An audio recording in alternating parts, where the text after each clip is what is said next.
Luna opened the door at the back of the locker room, a creaky hinge giving a soft groan that seemed to echo through the quiet space. Beyond it lay a long, narrow hallway, dimly lit by the sparse overhead lights. The air was cooler here, the distant hum of the school's boiler room barely audible. She gestured silently for Trinity to follow, closing the door carefully behind them, making sure it didn't slam and shatter the uneasy quiet. The two moved swiftly, their footsteps a soft whisper against the linoleum floor. Every corner they turned seemed darker than the last, the usual bustling halls now feeling like the hollow veins of something long dead. The old lockers stood like silent sentinels, cold metal reflecting the faint light as they walked. Trinity could feel her pulse quicken, each beat matching the echo of their steps. She glanced at Luna, who moved with practiced precision as though she had walked these shadowed paths many times before. As they reached the end of the hallway, a single door stood ahead, painted an industrial gray, blending in with the monotony of the school walls. Its surface was unmarked, easily overlooked, but the air around it felt charged. There was no sign, nothing to indicate what lay beyond, just a simple door that led into a world few ever entered. Luna's hand hesitated on the handle for a moment, her face tightening in concentration. "You ready for this?" she asked in a low voice, her grip firm on the cold metal. Trinity swallowed, her throat suddenly dry. "Ready as I'll ever be." Her voice didn't sound convincing, even to herself. With a slow, deliberate motion, Luna twisted the knob, the door creaking open to reveal a narrow staircase descending into pitch darkness. The light from the hallway barely penetrated the first few steps before fading entirely, leaving a void of black stretching downward. A cold draft swept up from below, carrying the scent of dust and age, like the exhalation of something long buried. An unspoken tension passed between them as they peered down the staircase. It felt like the entrance to another world, one that had been locked away for a reason. "Where's the light switch?" Trinity's voice cut through the silence, her eyes scanning the walls. Luna shook her head. "There isn't one here. It's on a timer, controlled from the principal's office upstairs. The whole system's locked up tight." She pulled her backpack off her shoulder and rummaged through it. "But I've come prepared." She produced a small flashlight and clicked it on, the beam slicing through the darkness like a knife. Trinity let out a slow breath. "You seem to know your way around pretty well." Luna shot her a quick glance. "I've been down here before. After I read about the history of the school and the old record house, I started piecing things together. This place was built on top of the old foundation. The record houses used to sit on the site of important events, and if the history is right then..." She left the sentence hanging, stepping onto the first creaky stair. "The tomb's down there," Trinity finished for her, voice barely above a whisper. "Exactly," Luna said, leading the way down.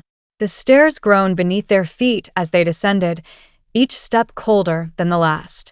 The air grew heavier, denser, the musty smell intensifying as they moved deeper into the bowels of the school. The only sound was the rhythmic scuff of their shoes against the old wood, and the soft hum of Luna's flashlight flickering as they made their way to the basement floor. When they reached the bottom, the space opened up into a vast room, low ceilings barely held up by thick metal pipes running along the walls and overhead.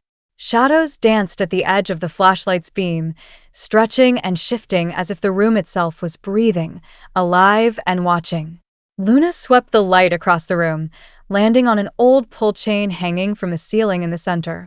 She walked toward it and gave it a tug. A single bulb flickered to life with a faint buzz, casting a dull, yellowish light over the space. The basement was industrial and worn, with old boilers lining the far wall, their once silver surfaces now dull and pockmarked with rust. Thick, cobwebbed pipes crisscrossed the ceiling like veins, hissing softly with the occasional release of steam. The floor was a patchwork of cracked concrete and dust, littered with forgotten tools and remnants of maintenance long abandoned. "This place gives me the creeps," Trinity muttered, her eyes scanning the room. The light did little to push back the oppressive weight of the darkness, which seemed to cling to the far corners, unwilling to release its hold entirely. "We're not here for the ambience," Luna replied, pulling her backpack off again and setting it down on the floor. She unzipped it and began pulling out several black candles, setting them down one by one. Trinity knelt beside her, watching as Luna methodically arranged the candles in the shape of a pentagram, her hands steady despite the eerie quiet that filled the room. "You really think this is going to work?" Trinity asked, glancing at the paper where Luna had scribbled the ancient spell. Luna gave a small shrug, her focus on the placement of the candles. "It has to. The Edra sisters didn't just lock something away. They hid it down here, for a reason. And if the magic is still alive." Her words trailed off, but her meaning was clear. They stepped back, assessing the pentagram from a distance. The flames from the candles flickered in the stale air, casting long shadows that seemed to ripple and twist across the floor, creating the illusion of movement all around them. Luna handed Trinity a lighter. "Help me light these." They worked quickly, moving from candle to candle until each wick was lit, the flames burning brighter as the room darkened further in contrast. The pentagram seemed to pulse with a life of its own, each point of light connected by an invisible thread of energy, creating a tangible tension in the air. "We need to get into position," Luna said, her voice barely above a whisper. She unfolded the piece of paper where the spell had been written in a neat, careful script, and placed it in the center of the pentagram. Trinity's heart pounded as they knelt, facing each other, their knees pressed into the cold, rough floor. The weight of the moment pressed down on her, and she could feel a strange energy building around them, like static before a storm. With a deep breath, Luna began the incantation, her voice steady despite the tremor of excitement and fear behind it. "By the bonds of blood and ancient kin, sisters united, let the magic begin."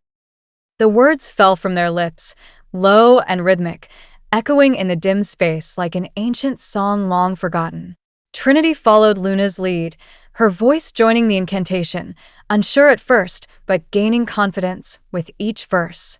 The energy around them began to shift, subtle at first, a stirring of the air that was more felt than heard. It was as if the room itself was waking, responding to the ancient language being invoked after so many years of silence. "From the depths of the tomb, we summon the light, break the seal of the night, reveal what's hidden from sight." As they continued to chant, Trinity felt a shiver crawl up her spine. The temperature in the room dropped rapidly, and the hairs on her arms stood on end. She couldn't shake the feeling that something was watching them, something older than the school, older than the walls around them. The shadows seemed to deepen, and the light from the candles flickered as if struggling to remain alive in the presence of whatever they were awakening. With the element's grace and the heart's true desire, awaken the magic, ignite the fire. The incantation poured from them now, louder and more certain with each passing moment. But then, something changed. Trinity's voice began to resonate in a way that felt unnatural, echoing off the walls with a hollow sound. Her breath quickened as a strange sensation coiled in her chest, like a tension that had been held tight for far too long and was finally snapping loose. The flames of the candles flickered violently, and Trinity felt a rush of energy explode through her, like lightning searing through her veins. Her hair began to rise, strands lifting from her shoulders as if pulled by an invisible force. The air around her crackled, charged with an unnatural electricity. She couldn't stop the words now. Her voice had taken on a life of its own, deeper and darker, as if something ancient was speaking through her. Luna, still chanting beside her, noticed the shift immediately. She felt the air thicken and the flicker of the flames shift from a gentle dance to a chaotic flicker. Her eyes darted to Trinity. What she saw made her blood run cold. Trinity's hair was floating around her face, her eyes wide, staring ahead as if she wasn't in control of her own body anymore. Before Luna could react, a distant noise reached her ears, the soft thud of a door closing above them. "Luna, you down here?" Ethan's voice echoed from the staircase above, its casual tone cutting through the heavy atmosphere like a jarring break in the ritual. Luna's head snapped toward the stairs, her heart skipping a beat. "Ethan, no. Stay." The words died on her lips as an immense pressure suddenly radiated from the floor beneath them. The ground trembled, and the air grew thick, as though the basement itself was holding its breath. A low, almost imperceptible hum began to resonate from the center of the pentagram, vibrating through their bones, growing louder with each second. Far below, deep in the bowels of the tomb of lost magic, something stirred for the first time in centuries. Edric, the once great warlock, felt the first ripple of magic tear through the endless void in which he had been imprisoned. His essence, bound and twisted by centuries of confinement, quivered at the sensation of energy moving once more in the world above. At first, it was a faint tickle, a distant whisper on the edges of his maddened consciousness. He had heard whispers before, tricks, illusions, but this was different. Then came the words. The incantation echoed through the fabric of the tomb, breaking through the suffocating stillness that had encased him for so long. The words were unfamiliar, yet laced with the same magic that had sealed him away. His mind, fractured from eons of isolation, grasped onto the sound with desperate longing. Edric's spirit stirred, rising from the depths of the hollow where it had lain dormant. The darkness had long since consumed his sanity, twisting every memory of the Edra sisters from protectors to betrayers in his mind. Once, he had believed they had sealed him away by accident, an unfortunate casualty in their effort to trap the dangerous magic that threatened their world. But as the centuries crawled by, the poison of isolation had festered in his soul. Now there was only hatred for the sisters, hatred for the world that had forgotten him. The incantation grew louder. Magic rippled through the tomb, pulling at him, drawing him closer to the surface. Light, faint and distant, began to filter through the cracks in his prison. For the first time in ages, Edric felt a rush of hope, though it was twisted now, corrupted by the madness that had consumed him. He would be free, and once free, he would have his revenge. The light above grew stronger, a narrow beam cutting through the veil of darkness. Edric surged toward it, his essence nothing more than a swirling mist of raw energy. The tomb trembled as he rose, the ancient seals weakening under the weight of the summoning. The edges of the magical barrier cracked, and for a moment, Edric hesitated, his essence brushing against the familiar magic of the Edra sisters. But this was not their doing. No, this was different.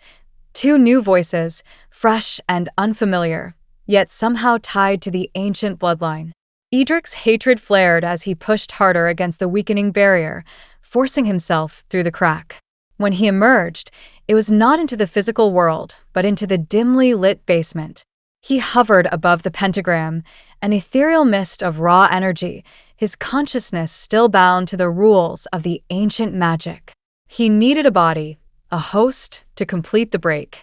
His gaze fell on the two girls below, their faces illuminated by the flickering candlelight.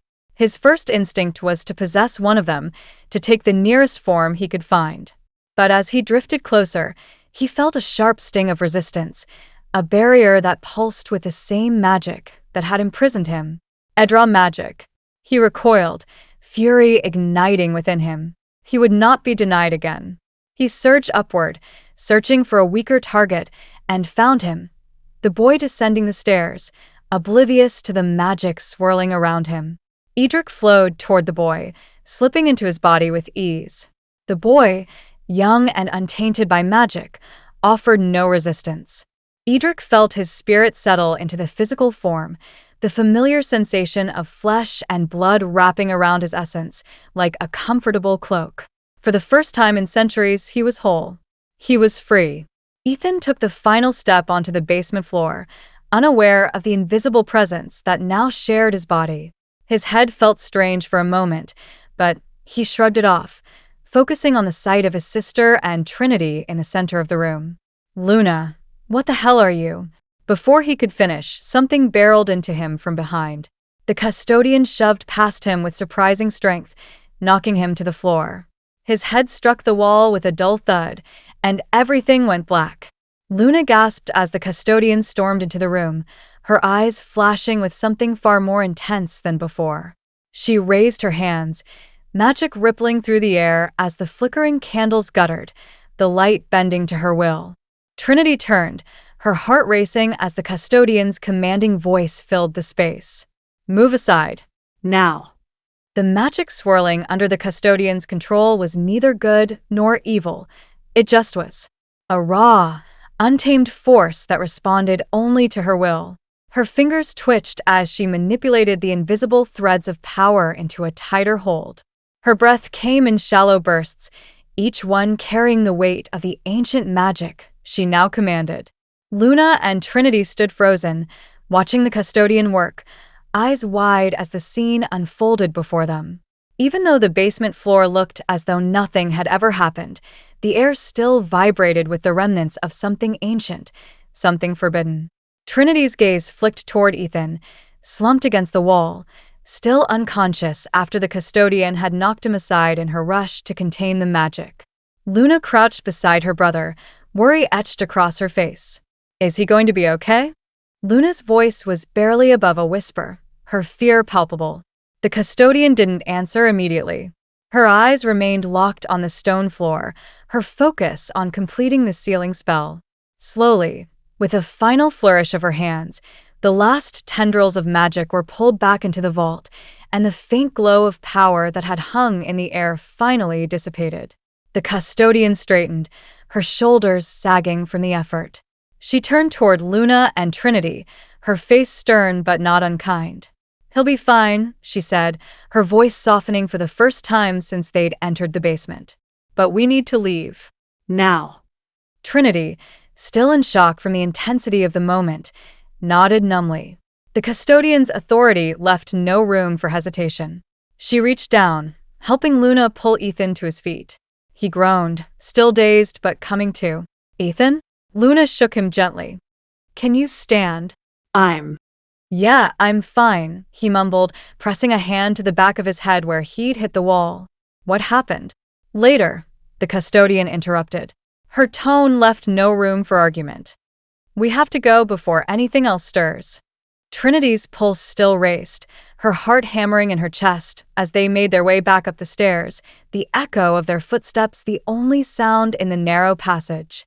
Her mind swirled with questions, but none of them seemed to form fully, slipping away just as she tried to grasp them. What had they unleashed? What was that power they had felt? And most importantly, who was this custodian?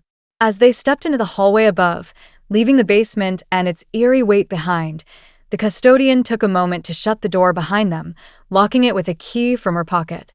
The solid click of the lock echoed in the silence, a final seal to the night's events. They stood in the dimly lit hallway, Ethan leaning against the wall, rubbing his head, still disoriented. Luna hovered protectively beside him, her face tight with worry. The custodian finally turned to them, her expression unreadable but serious.